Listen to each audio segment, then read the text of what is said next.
요한복음 1장 29절에서 42절까지의 말씀입니다. 우리 함께 읽으실 때에 한 절씩 교독하며 읽도록 하겠습니다. 이튿날 요한이 예수께서 자기에게 나아오심을 보고 이르되 보라, 세상 죄를 지고 가는 하나님의 어린 양이로다.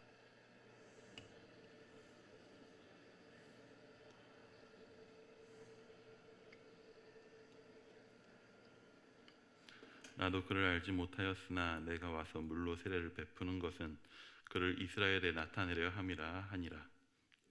또 증거하여 이르되 내가 보매 성령이 비둘기같이 하늘로부터 내려가서 그의 위에 머물렀더라.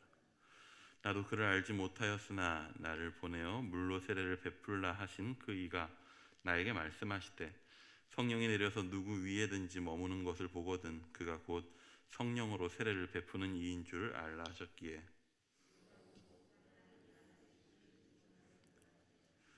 또 이튿날 요한이 자기 제자 중 두 사람과 함께 섰다가 예수께서 거니심을 보고 말하되 보라, 하나님의 어린 양이로다. 두 제자가 그의 말을 듣고 예수를 따르거늘 예수께서 돌이켜 그 따르는 것을 보시고 물어 이르시되 무엇을 구하느냐 이르되 랍비여 어디 계시오니이까 하니 랍비는 번역하면 선생이라. 예수께서 이르시되 와서 보라. 그러므로 그들이 가서 계신 데를 보고 그날 함께 거하니 때가 10시쯤 되었더라. 그의 말을 듣고 예수를 따르는 두 사람 중에 하나는 시몬 베드로의 형제 안드레라. 그가 먼저 자기의 형제 시몬을 찾아 말하되 우리가 메시아를 만났다 하고, 메시아는 번역하면 그리스도라. 데리고 예수께로 오니 예수께서 보시고 이르시되 내가 요한의 아들 시몬이니 장차 게바라리라 하시니라. 게바는 번역하면 베드로라. 아멘. 여러분, 요한복음을 보고 있습니다. 이제 보기 시작했죠. 요한복음 하면 어떤 것들이 좀 떠오르시나요? 요한복음은 정말 많은 사람에게 있어서 한편으로 꽤 익숙한 성경입니다. 많은 사람들이 초신자, 처음 믿으시는 분들한테 가장 먼저 읽어보라 라고 말할 법한 성경이 요한복음이죠. 예수님에 대해서 직접적으로 말하고 있는 복음서다라고 하는 부분이 그 이유일 것이고, 더 나아가서 요한복음은 또 다른 복음서들보다도 직설적으로 그때그때 예수님이 누구신지에 대해서 열심히 선포하고 있다는 점도 그 이유가 될 것 같습니다. 거기에 이제 사도 요한이 쓴 책들이 가진 장점이라고 할 수 있는데요.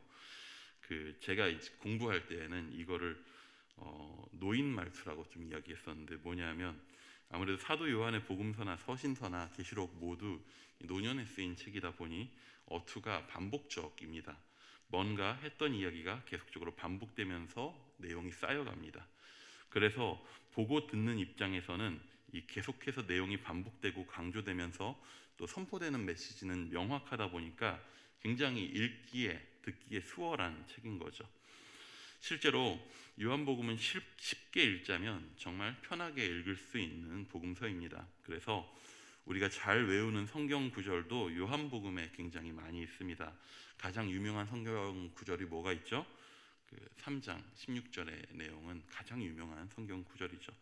그리고 우리 작년 주제 말씀도 요한복음에 있었습니다. 1장 14절의 말씀이 우리 작년 주제의 말씀이었죠. 하도 익숙한 말씀이 많다 보니까 개인적으로 경험한 우스운 일들도 있었습니다. 잠 깨시면 좋겠어서 그냥 나누는 이야기입니다. 예전에 제가 청년부에서 회장을 하고 있을 때, 그러니까 16년 전이네요. 회장을 하고 있을 때 부활절 노방전도를 준비하면서 사람들한테 노방전도 하려고 이제 사람들한테 나누어줄 사탕 간식 같은 걸 사려고 마트에 제가 나갔었는데, 제가 간식을 사러 나간 동안에 총무를 맡고 있었던 형한테 간식에 붙일 말씀을 좀 교회에서 프린트해 달라 부탁을 해놨습니다. 그 형이 어떤 구절을 붙이면 좋겠냐라고 해서 예수께서 이르시되 내가 곧 길이요 진리요 생명이니 나로 말미암지 않고는 아버지께로 올 자가 없느니라 라고 하는 어디 구절이죠 혹시? 들리네요. 막 14장 6절에 요한복음 14장 6절의 구절을 프린트해 놓아 달라 부탁을 했습니다. 근데 장을 보고 있는데 전화가 오더라고요. 저한테 묻습니다. 너 정말 이 구절로 한 거 맞냐? 맞다. 정말이냐, 맞다, 진짜냐.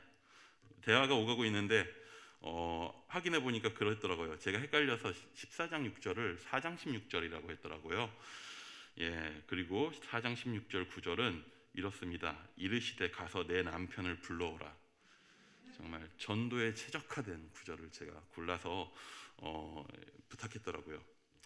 이런 해프닝이 있을 정도로 요한복음은 우리에게 익숙하고 많이 다뤄지는 본문입니다. 하지만 요한복음을 실제로 이제 공부해보거나 혹은 요한복음을 설교하기 위해서 자세히 다뤄본 사람에게 있어서 요한복음은 굉장히 어려운 본문입니다.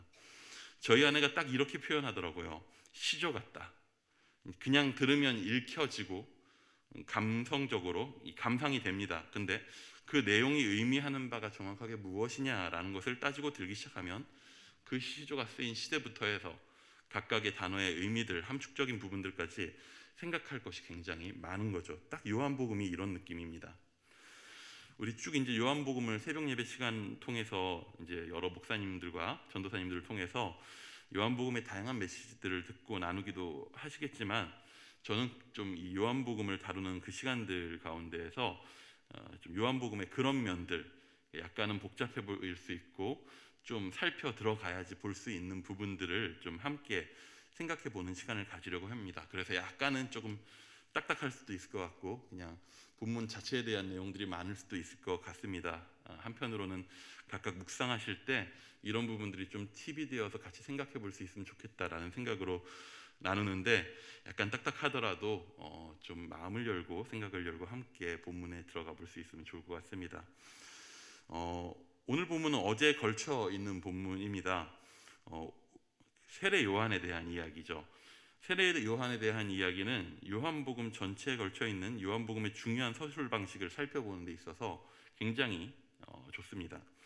요한복음은 지금 누구에 대해서 이야기하고 있죠? 요한복음은 예수님에 대해서 이야기합니다. 사실 성경 전체의 주인공이 하나님이시고 구약에서 말하는 바는 오실 예수님에 대한 것이고 신약에서 말하는 바는 오신 예수님 혹은 오실 예수님, 다시 오실 예수님에 대한 것을 이야기하고 있죠. 다 예수님에 대해서 이야기한다고 할 수 있습니다. 하지만 누가 뭐래도 예수님에 대해서 가장 직접적으로 이야기하는 성경은 네 권의 복음서이겠죠.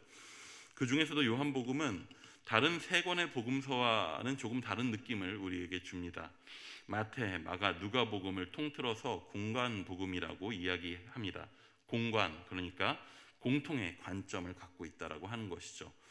세 권의 내용이 다 같지는 않습니다. 하지만 시간적 흐름이 나름 겹치고 서술하는 방식이 각각의 특징들이 있기는 하지만 시간의 흐름에 따르는 전개를 중요시합니다. 그래서 마태, 마가, 누가복음은 각각 그냥 제목을 떼어놓고 읽다 보면 지금 내가 어떤 복음서를 읽고 있는지 헷갈리기도 합니다. 실제로 거의 말 자체가 똑같이 나오는 내용들이 있기도 하고요. 근데 요한복음은 그와는 별개의 느낌을 줍니다. 공간복음서들과는 시간의 흐름도 아예 다르게 나온 부분들도 있습니다.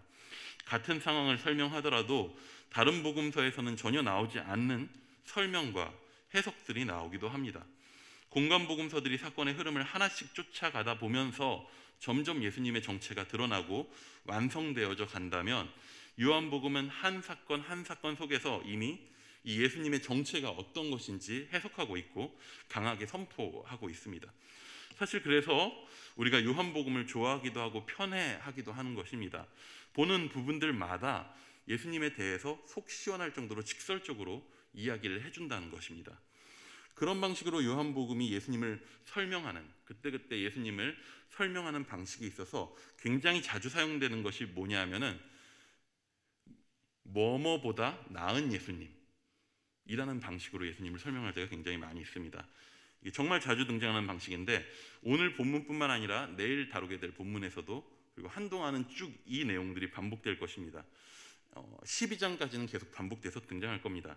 그렇다면 주로 뭐뭐보다 나은 예수님에서 이 앞에 땡땡 이 뭐뭐는 무엇이냐 하면요, 혹시 그런 얘기 들어보신 적 있을까요? 그 마태복음은 어떤 사람들을 위한 복음서인지 혹시 아시나요?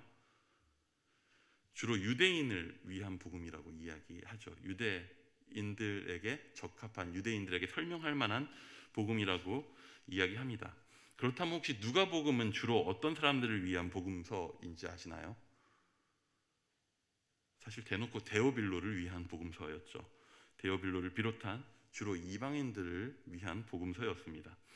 그렇다면 요한복음은 주로 어떤 사람들을 위한 복음일까요?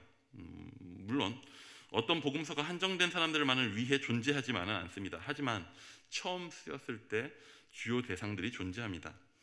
요한복음은요, 사실 이방인들을 위했다, 유대인들을 위했다 정확하게 말하기는 어렵습니다. 시작 부분에서 말씀에 대한 이야기를 하면서 로고스에 대한 설명을 시작하는 걸 보면 헬라 문화에 익숙한 사람들인가 보다라고 생각하면서도 또 내용을 보다 보면 생각보다 헬라 문화에 대한 부분보다는 유대인에 대한 문화들을 깊이 이해하고 있지 않으면 요한복음을 이해하기는 굉장히 쉽지 않다라는 걸 보게 됩니다. 그러다 보니 굉장히 유대적인 배경을 강하게 갖고 있는 헬라 문화권에 사는 사람들에게 잘 읽혔겠구나라는 것들을 좀 생각해 볼 수 있습니다. 아까 말씀드렸던 뭐뭐보다 나은에서 뭐뭐에 들어갈 단어는요, 그래서 뭐냐 하면 당시에 사람들이 갖고 있었던 유대교적인 신앙, 유대교의 신앙이라고 할 수 있습니다. 유대교의 어떠한 신앙보다 더 나은 예수님을 설명하는 거죠. 정확히는 이전에 구약을 배경으로 유대적 신앙을 가지고 있었던 사람들을 향해서 그들이 중요시 생각하는 사람이나 문화, 절기들을 그것들을 도리어 완전케 하고 완성하는 존재로서 그 모든 것 위에 계시는 분이 예수님이시다 라는 방식으로 예수님이 어떠한 분인지를 설명하는 거죠. 그래서 오늘 설교의 제목은 요한보다 더 나은입니다. 여기서 요한은 세례 요한을 말합니다. 세례 요한은요, 굉장히 특별한 존재입니다. 모든 복음서에 빠지지 않는 사람입니다. 그리고 그는 항상 예수님을 예비하는 존재로서 모든 복음서에서 예수님의 공생애에 앞서서 먼저 등장합니다. 아니, 등장 자체가 예수님보다 앞설 때도 있습니다. 왜 그럴까요? 그는 예수님을 세상에 소개하고 등장시키는 존재로서 오시는 예수님을 맞이하는 존재입니다. 예수님을 기준으로 구약과 신약이 나뉘죠. 그래서 세례 요한을 뭐라고 많이들 이야기하냐면 마지막 구약의 선지자, 마지막 구약적인 인물이라고 부릅니다. 세례 요한은 구약의 마지막을 알리는 인물이자 새로운 약속을 맞이하는 사람인 것입니다. 그런 면에 있어서 세례 요한은 이후에 등장할 모든 구약적 신앙 요소들을 대표하는 인물로 그려지는 것 같습니다. 구약은 여러분 하나님의 계시가 맞습니다. 구약은 하나님의 계시입니다. 하지만 구약의 계시를 완성하는 것은 예수님이시죠. 예수님의 등장으로 구약에 계시된 모든 내용들이 완전하게 드러나게 되는 것입니다. 요한은 그런 구약에 대한 당시의 모든 유대교적 신앙을 대표하는 인물로서 이제 예수님을 맞이하게 되는 거죠. 그렇다면 중요한 것은 세례 요한이 예수님을 맞이하면서 어떠한 자세로 예수님을 맞이하고 있는가라고 하는 요한의 자세는 과거 유대교적인 신앙을 가지고 있었던 이들이 이제 예수님을 맞이하여서 새로운 것들을 받아들일 때 어떤 자세로 받아들여야 하는가라는 것을 보여주는 표지와 같은 역할을 하게 되는 것입니다. 그렇다면 중요한 것은 죄송합니다. 원고를 잘못 읽었네요. 오늘 본문에 등장하는 예수님에 대한 세례 요한의 자세는 그렇다면 어떻습니까? 세례 요한은 예수님을 누구로 고백하죠? 애초에 시작부터 세상 죄를 지고 가는 어린 양이라고 고백합니다. 메시아라고 고백하는 거죠, 한마디로. 유대인들에게 있어서 유대교라고 하는 것은 단순히 대한민국 사람에게 있어서 어떠한 특정한 종교가 갖고 있는 의미를 훨씬 넘어섭니다. 왜냐하면 그 종교의 이름 자체가 민족의 이름을 같이 담고 있잖아요. 뭐냐면 그냥 그 민족으로 태어나면 그 종교에 기의한 사람이 되는 거. 보통 그런 세상은 그 종교 자체가 그 사람의 정체성이고 그 나라의 정체성이고 그들의 전부입니다.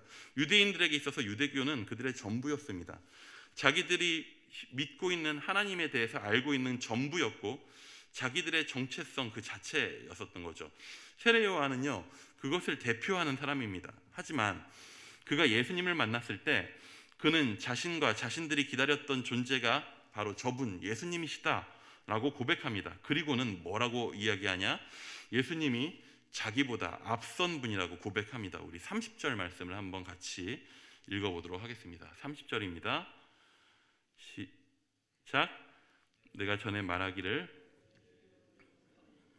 나보다 앞선 것은 그가 나보다 먼저 계심이라 한 것이 이 사람을 가리킴이라. 학문적으로는 무언가를 단순화시키는 것은 조금 위험한 일이긴 하지만 약간 이런 식으로 좀 단순화해서 생각해 보면 좋을 것 같습니다. 30절은 세례 요한이 이야기한 구절이죠. 근데 세례 요한이 구약을 대표하는 인물로서 그려지고 있다면, 만약에 구약 성경이 유대 종교의 신앙이 30절의 구절을 고백하고 있다라고 상상해 보시면 좋을 것 같습니다. 구약이 30절을 고백하고 있는 거예요. 내가 전에 말하기를 내 뒤에 오는 분이 있다. 나보다 그가 앞선다. 그가 나보다 앞서심은 그분이 나보다 먼저 계셨기 때문이다. 구약은 오실 예수님을 예표하죠. 그렇기에 구약은 예수님보다 먼저 존재했으나 구약의 역할은 오실 예수님을 증거하는 것이었고, 실제로는 구약보다 먼저 계신 분이 예수님, 하나님 본체셨죠. 구약은 오실 예수님에 대한 준비였습니다. 또 한 모습으로 요한은 물 세례를 줍니다. 사실 물 세례는요, 세례 요한이 처음 시작한 일은 아니었습니다. 물 세례에 대한 여러 가지 전승들이 있습니다. 하지만 그 중에서 제가 생각하기에 가장 유력하다라고 여겨지는 것은 물 세례라고 하는 그 예식이 이방인이 유대교에 기이하기 위한 하나의 의식이라고 하는 전승이 있습니다. 이방인이 유대인이 될 수 있었어요. 유대인이 되고자 했을 때 할례를 받고 자기가 유대교에 기이해서 그 민족으로 편입돼서 들어올 수 있었어요. 그때 어떤 의식을 하느냐? 세례 의식을 했다는 거죠. 세례 의식 자체가 출애굽을 상징하는 거잖아요. 홍해에서 건넌 것을 상징하는 거고, 그 침례 의식을 통해서 그가 이제 출애굽을 한, 홍해를 건넌 유대인이 되었다는 것을 선포하는 것이었죠. 요한은 물 세례를 주는 자였습니다. 한마디로 어떻게 보면은 사람들을 회개시키고 이방인이 유대인이 될 수 있도록 만드는 존재였죠. 하지만 31절에 나온 그의 말대로 물 세례는 예수님을 이스라엘에게 나타내기 위한 수단이었습니다. 유대인이 유대인 되었던 것도, 이스라엘이 이스라엘 되었던 것도 결국에는 예수님을 드러내기 위함이었던 거죠. 이제 오신 예수님은 그렇다면 어떤 세례를 주시는 분이라고 이야기합니까? 우리 33절을 한번 같이 읽어보겠습니다. 33절입니다. 시작.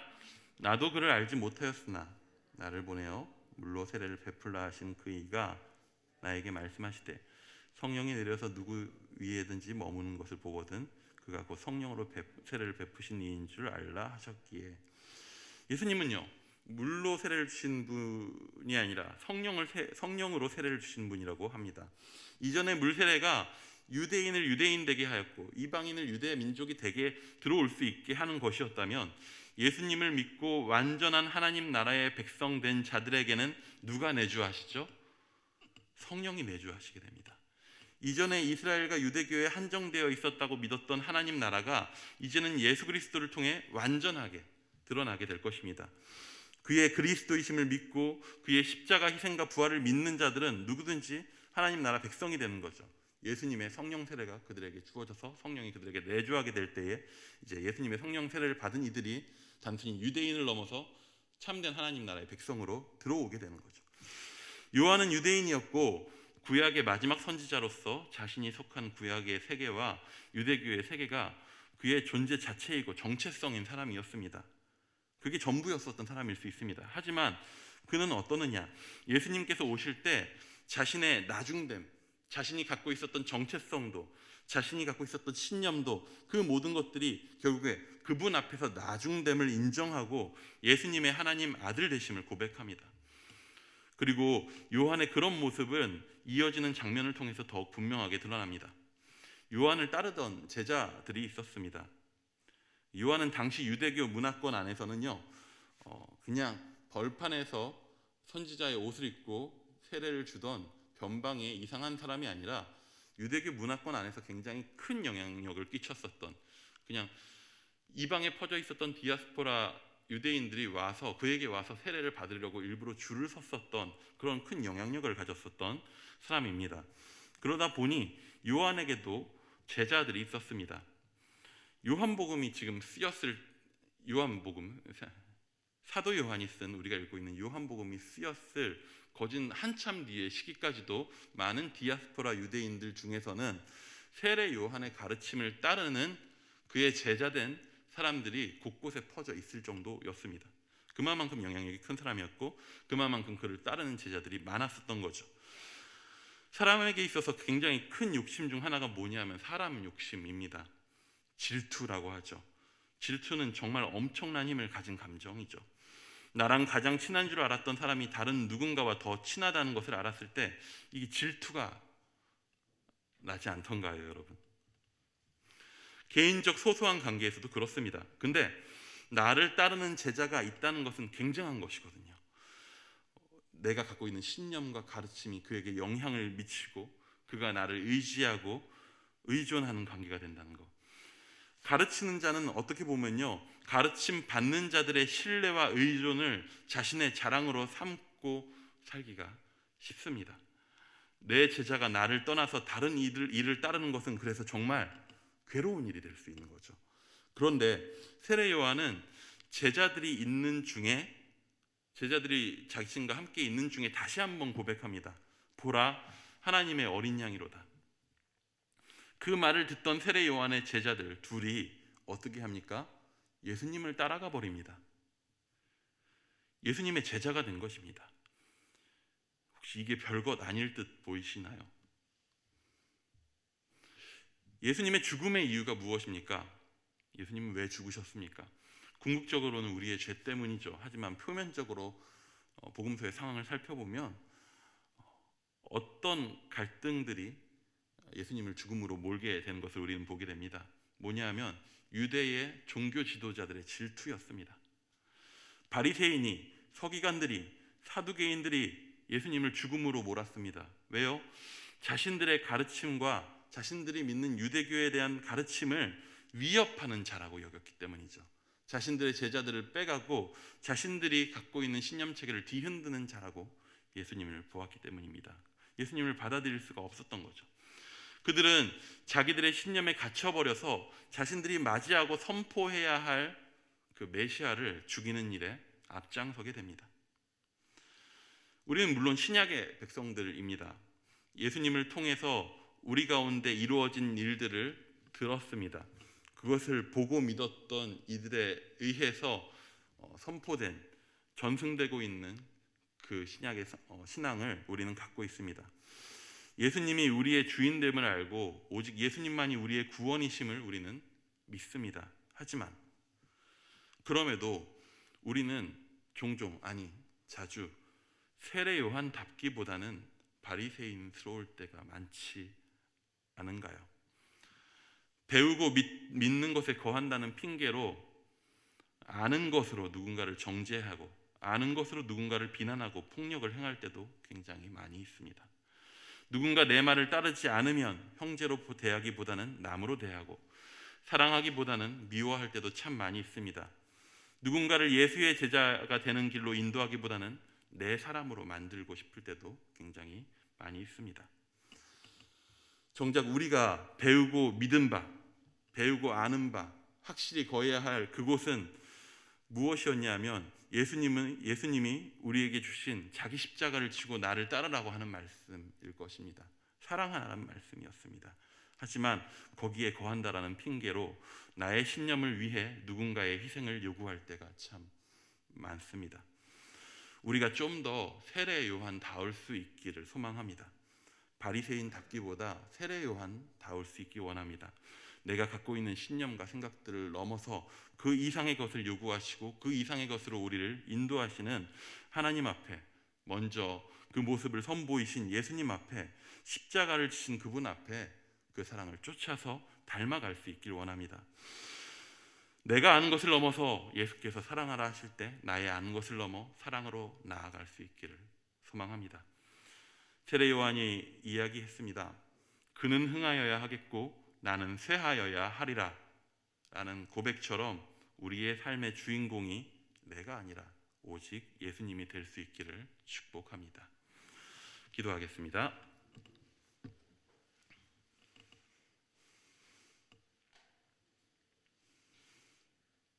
주님, 우리가 당신의 그 베푸신 넘치는 은혜와 그 사랑으로 용서받았고 구원받았고 오늘 하루 매일매일도 그 용서 가운데 그 사랑 가운데 살아가고 있음에도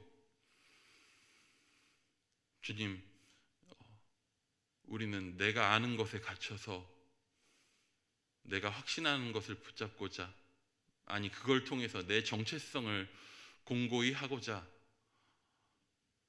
누군가를 사랑하기보다는 정죄하고 누군가를 용서하기보다는 미워할 때가 참 많은 긍휼이 필요한 백성들임을 주여 고백합니다. 바리새인 같은 마음일 때가 참 많습니다. 내가 사랑해야 하고 품어야 할 누군가를 바라보면서 질투하고 미워하고 밀어낼 때가 참 많습니다.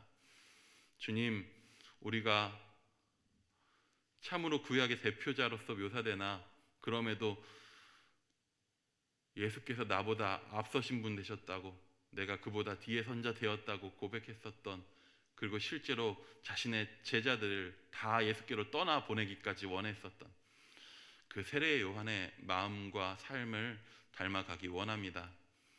그는 흥하여야 하겠고 나는 쇠하여야 하리라 라고 하는 그 말이 그냥 하나의 멋진 명언처럼 들려지는 것이 아니라 우리의 삶에서 이루어지는 말들 되게 하여 주시옵소서.